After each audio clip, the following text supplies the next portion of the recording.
उन्नत सर्जिकल लाभ और next gen minimally invasive care के प्रति अपनी प्रतिबद्धता दोहराते हुए फोर्टिस हॉस्पिटल मानेसर ने जनरल सर्जरी विभाग ने अब तक 50 प्लस रोबोट असिस्टेड सर्जरी की है और इस प्रकार अस्पताल के विभिन्न स्पेशलिटीज में 150 से अधिक रोबोटिक प्रक्रियाओं को सफलतापूर्वक पूरा किया गया है। यह उपलब्धि कई प्रकार की जटिल प्रक्रियाओं जैसे पेट की भीतरी सतह में रिंकस्ट्रक्शन, हर्निया रिपेयर और गॉल ब्लैडर सर्जरी आदि को एडवांस रोबोटिक असिस्टेड प्रक्रियाओं के मामले में अस्पताल की लगातार बढ़ रही विशेषज्ञता दर्शाती है।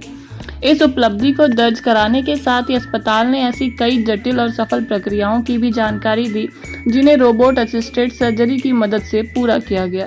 रोबोटिक सर्जरी के लिए जाके बेसिकली क्या है, आने वाला टाइम जो है वो रोबोटिक सर्जरी का जाके like most of the surgery जैसे पहले अब ओपन सर्जरीज भी कुछ ऐसी हैं जाके जो रोबोटिक सर्जरी होना शुरू हो गई है। लेप्रोस्कोपी तो बेसिकली हो ही रहा है जाके, जो सारी हैं वो ऑलमोस्ट कन्वर्ट हो रही है जाके रोबोटिक में, बट ओपन सर्जरीज भी जो है जो हम नहीं लेप्रोस्कोपी से कर पाते थे वो भी आजकल रोबोटिक से कर पा रहे हैं।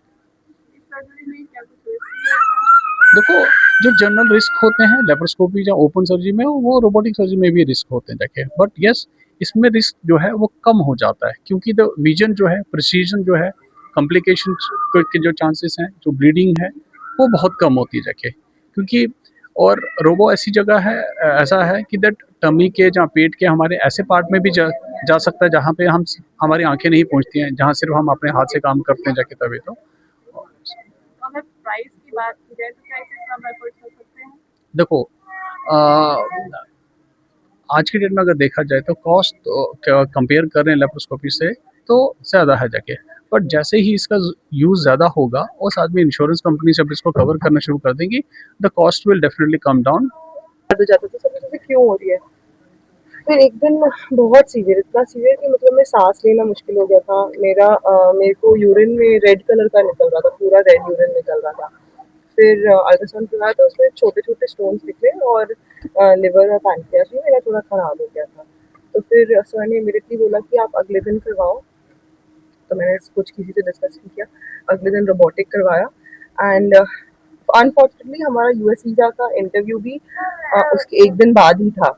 एंड सबको पता है इंडिया में इस वक्त वीज़ा इंटरव्यू मिलना कितना डिफिकल्ट है। तो ऐसा था कि मेरे शरीर से ज़्यादा था कि इंटरव्यू पहुंच जाए हम कैसे भी। तो सर ने कहा नहीं तुम वो भी कर लोगे, कोई दिक्कत की बात नहीं। तो मंडे ऑपरेट किया है, मैं मंडे मॉर्निंग ऑपरेट होकर शाम तक चल फिर रही थी, आराम से चल फिर रही थी।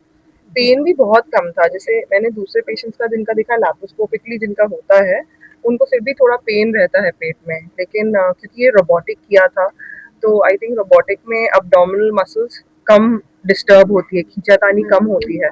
तो मैं शाम तक आराम से चल फिर रही थी। अगले दिन मैं कोलकाता तक फ्लाइट से ट्रैवल करके आई हूँ, फिर मैंने उसके अगले दिन वापस भी आ गई हूँ एंड इंटरव्यू भी किया, सब कुछ किया आराम से, सब जर्नी बहुत आराम से हुई। इसके बाद कोई भी कॉम्प्लिकेशन आपके पास साथ नहीं? तो इनिशियली मुझे बोला था खाने पे ध्यान रखने का एंड हैवी वेट नहीं उठाने के लिए, बट मैं कितना अवॉइड करूँ ये बच्चे को उठाने के लिए, तो इसको चाहिए कि उठाए। बच्चा तो हेवी लगता ही नहीं। हाँ नहीं लगता, लेकिन वो भी वेट मना किया था उठाने के लिए, झुकने वगैरह के लिए, लेकिन आई थिंक वो भी मैं कुछ दिन ही प्रिकॉशन रख पाई थी। अच्छा, एक क्वेश्चन है कि ऑपरेशन के बाद वेट ज्यादा हो जाता है? मेरा वेट 5 kg कम हो गया है पिछले 6 हफ्ते में।